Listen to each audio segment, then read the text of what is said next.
Selamat pagi murid-murid ustazah semua. Pada hari ini kita akan belajar tentang tempat-tempat ibadat di Malaysia. Tempat ibadat yang pertama ialah masjid. Masjid digunakan oleh masyarakat Malaysia yang beragama Islam.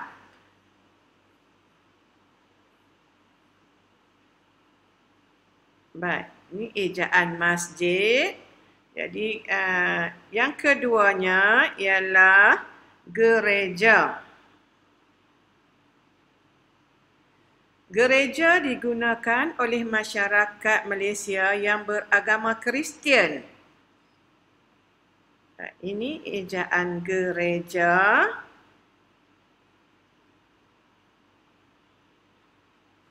Baik, seterusnya murid-murid sekalian, tempat ibadat yang ketiga ialah tokong. Tokong digunakan oleh masyarakat Cina yang beragama Buddha. Baik, ini ejaannya untuk ejaan tokong.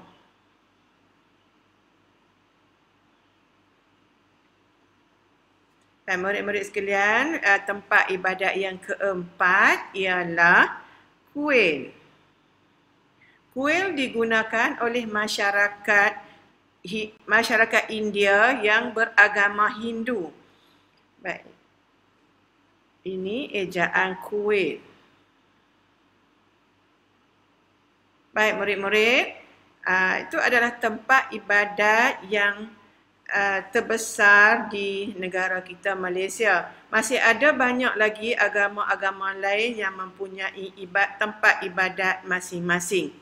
Baik murid-murid sekalian, sekarang kita tengok, marilah sama-sama kita eja perkataan tempat ibadat di Malaysia. Pertamanya, masjid. M-A-S-J-I-D. Masjid. Seperti yang kita ketahui tadi, masjid ialah tempat ibadat untuk orang Islam. Sekali lagi murid-murid, heja perkataan masjid. M-A-S-J-I-D. Masjid. Masjid ialah untuk rakyat Malaysia yang beragama Islam.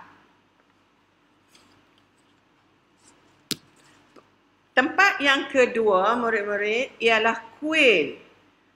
K-U-I-L. Kuil. Ikut murid-murid. K-U-I-L. Kuil. Seperti yang kita ketahui tadi, kuil digunakan oleh masyarakat yang beragama Hindu. Digunakan oleh masyarakat yang beragama Hindu. Okey murid-murid, tempat ibadat yang ketiga ialah tokong. T-O-K-O-N-G. Ikut sekali lagi murid-murid. T-O-K-O-N-G. Tokong. Tokong ialah digunakan oleh masyarakat yang beragama Buddha. Masyarakat yang beragama Buddha selalunya adalah masyarakat Cina. Okey, seterusnya murid-murid, satu lagi masyarakat di Malaysia yang mengamalkan, yang beribadat di gereja. G-E-R-E-J-A. Ulang sekali lagi murid-murid. G-E-R-E-J-A. Gereja. Gereja ialah untuk masyarakat Malaysia yang beragama Kristian. Masyarakat yang beragama Kristian.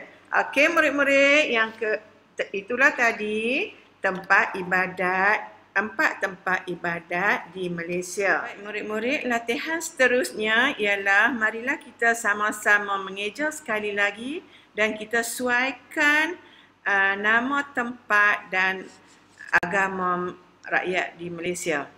Baik, yang pertamanya agama Islam kita akan beribadat di masjid.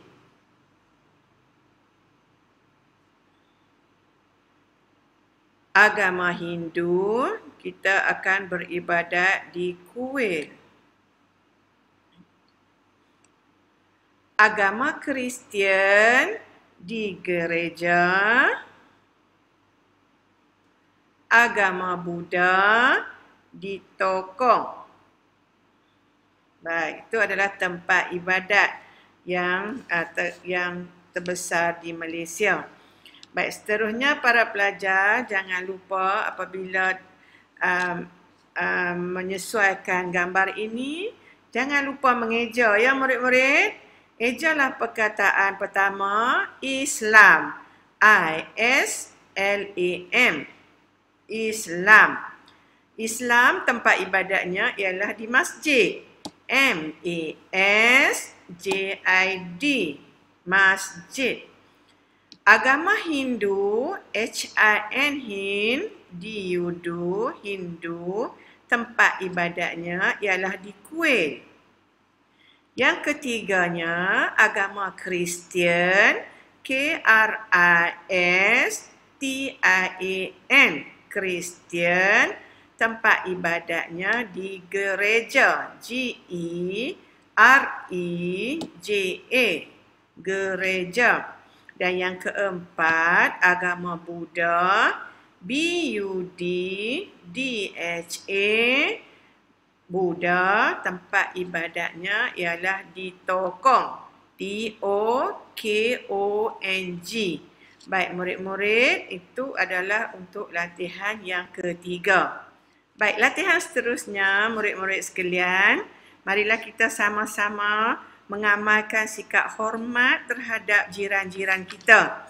Jadi marilah kita menanda sama ada amalan tersebut baik atau amalan tersebut kurang baik.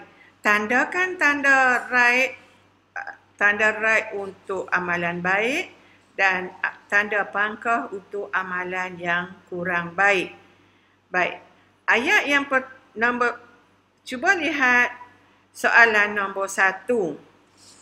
Ali membantu Rama membersih kawasan taman permainan. Baik, ini adalah perbuatan yang baik. Jadi apabila perbuatan yang baik, para pelajar hendaklah tandakan dengan tanda right. Tandakan tanda right. Jadi kita mestilah menjaga kebersihan taman permainan kita. Tanpa mengira Ali dan Rama adalah dua bangsa yang berbeza. Jadi sama-sama menjaga taman permainan supaya dalam keadaan yang bersih dan terkawal. Baik, soalan yang kedua, Jane dan Singh membuat bising semasa Ahmad sedang sembahyang di masjid. Baik, cuba tengok para pelajar sekalian, Jane dan Singh adalah daripada agama Hindu. Tetapi membuat bising di kawasan masjid ya murid-murid, ini adalah satu amalan yang tidak baik. Jadi, untuk di dalam tempat jawapan, murid-murid tandakan perkataan pangkah. Boleh murid-murid ya?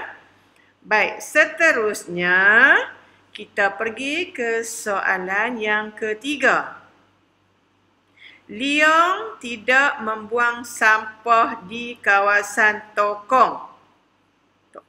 Baik, dia tidak membuang di kawasan tokong sebab Leong mengamalkan amalan yang baik. Ya murid-murid, dia menjaga kebersihan kawasan ibadat masyarakat Malaysia yang beragama Cina, beragama Buddha. Jadi, untuk jawapannya murid-murid, kita tandakan perbuatan Leong adalah satu perbuatan yang baik.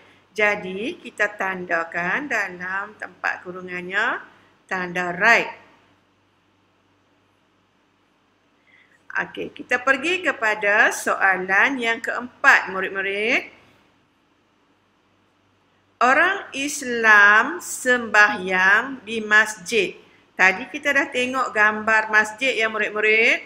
Masjid ialah tempat sembahyang bagi masyarakat Malaysia yang beragama Islam. Jadi, betul ke salah murid-murid? Ya, jawapannya betul.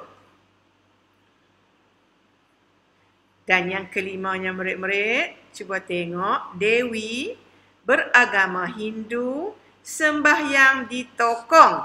Baik, adakah Dewi boleh sembahyang di tokong sedangkan dia beragama Hindu? Ya, tentulah tidak boleh. Jadi, kita tandakan pangkah untuk soalan nombor 5.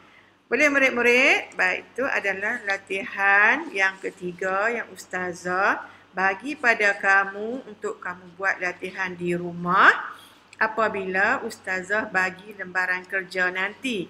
Jadi, Ustazah harap kamu dapat menjawab dengan lebih baik apabila kamu menonton video pada hari ini. Jadi, untuk akhirnya murid-murid, Ustazah harap marilah kita sama-sama amalkan dan hormatilah jiran-jiran kita walaupun berlainan agama dan bangsa agar kita semua rakyat Malaysia dapat hidup dalam keadaan harmoni dan gembira. Sehingga jumpa lagi murid-murid. Bye-bye.